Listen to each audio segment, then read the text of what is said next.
在上期节目中，我们建造了钓鱼机。由于我们并没有挂机太久，所以呢，这里也没有钓出什么好的东西。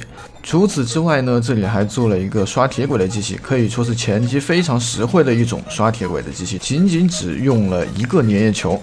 那么这里呢，我们还做了一个产生肌肉的装置。上一期也有很多人问，怎么不做一个产熟肌肉的装置？由于前期我们资源很有限，做不了粘性活塞，所以呢，很多方案也就 pass 掉了。这里我们还建造了地狱门，在地狱里面挖了一些石英。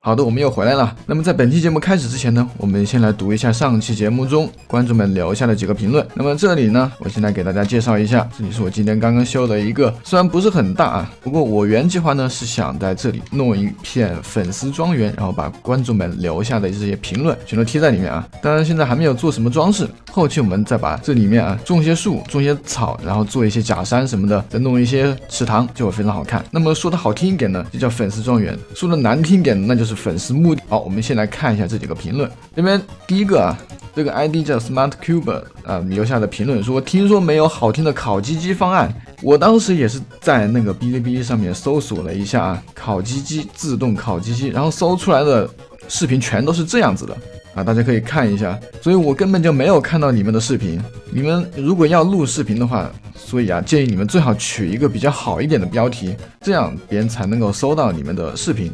我一会儿也会去看一下，参考一下你们的说的一些比较好的方案啊。然后我们再来看第二条评论。那么这里呢 ，ID 叫没有治愈哪有治愈，这个 ID 怎么有点绕口。然后看一下他说的评论啊，建议每集红石装置都有单独的讲解。简介留个传送门什么的。这个红石讲解呢，一般像那些比较难一点的、比较复杂一点的，我以前也做过教程，但是有些太简单了，就像上一期我们讲那些东西，我觉得没有必要单独再拿一期视频来讲啊，所以我就全部都把它杂糅到一期里面去把它做出来。然后我们再看第三个小破站房产中介啊，这个观众的 ID 叫这个 UP 视频干货很多啊，特别是那个刷机机没看懂。啊，中间还有很多文字啊，我没有打进来。由于这个告示牌只能够贴这么多文字，那个刷机机没有看懂，我们可以来看一下这一边呢。这个比较器啊，昨天也看到有人问比较器是干嘛用的，有什么功能？其实比较器这个很简单，它能够检测到里面是否有物品，有物品它就会亮灯，亮灯呢，但是它只能够发出一格的信号啊，一格信号。所以呢，我们这里要用这个中继器将它的信号扩大之后会连到这边来，对不对？连到这个比较器的侧面，那么这个侧面呢就可以锁住这个比较器，让它的信号不再输出，然后这里就形成了一次脉冲。那么这上面的点状红石呢，它可以激活啊这个方块。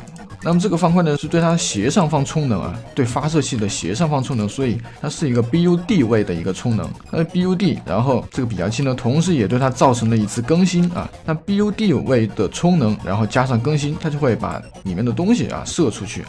原理就是这样子的。好，我们最后再来看这一条评论啊 ，Square Block 留的评论是啊，建议分批好收藏啊，还是跟那条评论一样的啊。这个我们就暂时第一期我们就不分批了，除非像之后做的比较复杂的东西，我们再给它分个批。那也是非常感谢有各位观众能够收藏我的视频。好的，那么这4个评论呢，我就先读到这里了。嘿，我又回来找你们借东西了。我们随便找一家啊，进去看一下。好，把你的这个床借给我，为了村民的美好明天啊，把你们床都给借给我。哎，这路上看了一条狗，我们看能不能把它驯服。哎，很好啊，我们以后就可以带着这个工具狗出去打仗了。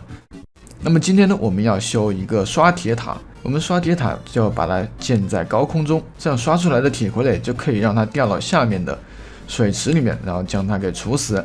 那么这个高空呢，我们需要把村民还有3张床啊，村民也是3个，床也是3个，然后再加上工作方块啊。所以呢，我们需要的村民不能是有傻子的村民，他是无法工作的。那么这个刷铁机的原理呢，就是通过僵尸对村民进行恐吓，从而使他们刷出铁傀儡。那么这上面这个平台呢，就是用来刷铁傀儡用的。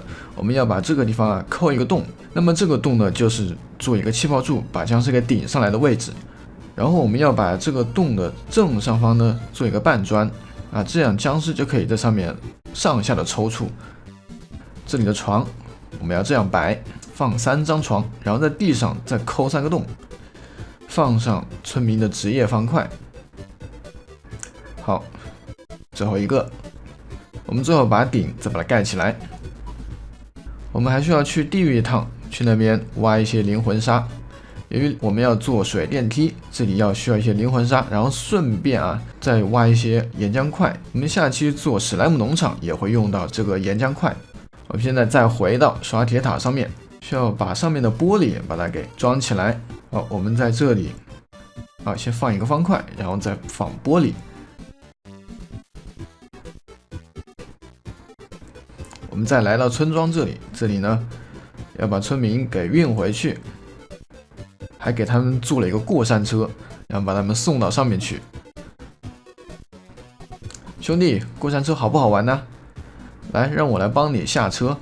我们先搭几个方块跳到顶上面去。那么这里的水我要把它给收起来了，我们要从这上面挖一个洞下去。那么这样村民呢，他们就不会乱跑。好，然后再打掉他的矿车。我刚刚把服务器的 TPS 调高了，虽然调高了之后，作物的生长速度会加快，钓鱼的挂机的速度也会快，但是呢，这个怪物的行动速度也是快了5倍。我把它 TPS 调到了100，所以呢，我被怪物给打死了。他现在穿了我的装备，我们就可以利用这个僵尸他穿了我们的装备，那这个僵尸他就不会消失。我们可以把其他的怪把它给清理掉，然后把这个僵尸给捉起来，然后等白天的时候呢，我们再把它运到刷铁机上面去，正好我们也不用去抓僵尸了，就直接选这个僵尸就可以了。那么这里呢，我们直接把僵尸推到这个坑里面就可以了，这样捉它是最方便的。好，进去了。我们接下来只用在它的头顶上面盖上方块，尽管它是戴了帽子，但是在白天的时候在阳光的照射下，这个帽子的耐久它会慢慢的减少。我们一会要在这里做一个水电梯，然后把僵尸把它给运上去。这边呢，最下面我们可以放这个栅栏门这个水不会流出来，但是呢，我们人可以走进去。我们再去接一桶水，这边呢，我们只能这样一桶一桶往上面倒好，走进来，把水泼上去。上面的水怎么泼呢？我们可以搭个梯子像这样拐弯着爬上来，然后往上面一桶一桶往上面泼。好，第3桶。我们水绝对不能够中间空一个，要是空一个的话，下面这个气泡柱它就上不来。第4桶，第5桶，然后往上面加高一格，这边也是，我们把梯子也给搭上来。第6桶，好了，最后1桶水，我们下面已经没有地方再给我们倒水了，我们只能到上面来倒，一直倒到与这个地板同高的地方就可以了。最后我们就只剩下要把僵尸把它给推到这个气泡柱里面来，就大功告成了。我把这个气泡柱后面的门也给打开了，这里可以看到前面是空的我们待会把僵尸引诱过来的时候，我们就直接蹦到这个后面来。僵尸它肯定寻路寻不到这里来，它只能够从前面寻路它就会从这个地方走过来，然后它就会待会就会被扶上去。好，我们把僵尸把它弄出来看一看，我们回来看一下它是否还在里面。现在白天我们没有关系我是给它穿了一个头盔的，他之前把我们杀死了，现在把我们装备全部都拿走了，又是剑又是全套的盔甲，什么都有。来，僵尸，我们来试一下我还没有试过像这样做，他是否寻路会从那边走过来。好，真的他真的从这里走过来了。等一下，你为什么从下面钻过来了？从那边走兄弟。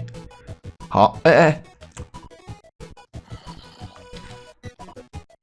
好吧，他不会寻路从来了，这才对嘛。这是我第一次尝试用这种方法勾引所以还有点不太确定。我们上去看一下，看他是否能够稳定的恐吓住村民那么现在村民呢已经有开始恐慌了只不过第1天他是不会工作的，他必须要睡个觉，到第2天才会工作。我们待会还要把那边的梯子给拆一下，由于我们之前进去弄点东西，那里留了一个梯子，我们要不要去把那边给拆掉？已经刷了一个铁傀儡他这个村民他是之前睡过觉的，突然一下没有反应过来。好，把这个梯子给拆掉。你这个还不好拆，这一下你们就安静了吧。然后我们需要泼水，现在没有水，而且下面平台我们也没有做，所以这个水泼下去也没有什么用。对了，还有这边的玻璃板还没有做出来，所以呢，我们待会儿还要把上面东西给完工一下，然后把下面的一个处死铁傀儡的一个平台也要把它给做出来。好，我们现在可以放水了。这边玻璃板呢，我都已经把它给搭好了。这里放水一定要注意啊，不能够直接朝这个地方放，这样放的话就会跟这个玻璃形成一个含水方块啊，这个水就会到处流。放的时候一定这里先放一个木板，然后在这里泼一桶水。我们最后把这个木板再给拆掉，它怎么飞这么高？这木板，好，它就掉下去了。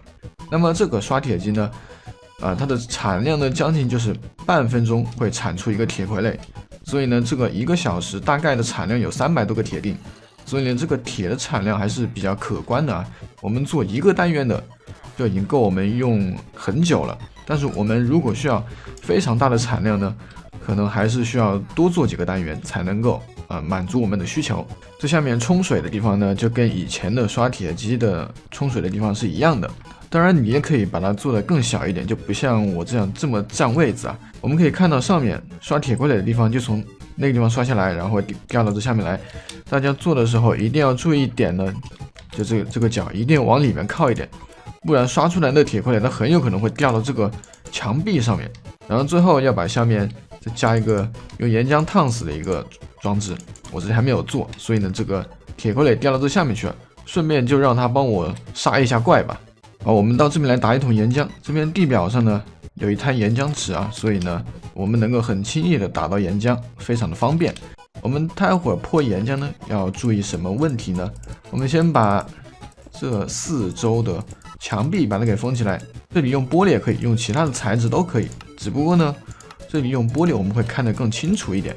好，里面全都贴满告示牌，这个告示牌也是五花八门的，各种颜色。我们最后把上面要在第3格高的地方啊，待会在第3格高的地方我们泼岩浆。由于铁傀儡它的身高是有3格啊，它能够被这个岩浆给烫到。好，我们先不慌泼啊，先不慌泼，把这个隔开，否则这个铁傀儡它掉下来的时候，它会在空中乱动，然后呢就跑到外面去了，所以要把这中间全都给隔开。好，我们最后再检查一下，看上面有没有3格高的空间，上面应该是没有3格高的空间的，所以呢铁傀儡它在这里掉下来就不会跑到外面去，我们就可以从这里泼岩浆。那么这里泼岩浆呢，我们人站在里面是非常的安全啊。我们人只有2格2格不到，但是铁傀儡掉下来它是会伤血的，所以我们就可以最后把它给盖上，就等着上面刷铁傀儡了。那么在节目的最后呢，我这里又把服务器的 TPS 调到了100，我希望这一次调到100不要再被僵尸给打死了，所以在一会儿我们再下去的时候呢，一定要把这个 TPS 调回来。好，我们可以看到这里的僵尸还有村民都特别的鬼畜啊，我们这里速度也是原来的5倍，所以呢它这刷铁的效率也会是原来的5倍，游戏的时间也都是原来的5倍。那么我们一会儿呢在节目的最后再下去看一下下面的刷铁的效率到底有多少吧。如果大家还有更多红石方面不明白的地方，欢迎在评论区留言讨论。那么在每期节目的开始呢，我都会来挑选一些比较好的一些问题来回答一下，说不定下期节目就会解答你的问题哦。好的，那么本期节目的全部内容呢，在这里就要告一段落了。那么感谢大家收看，我们下期再见。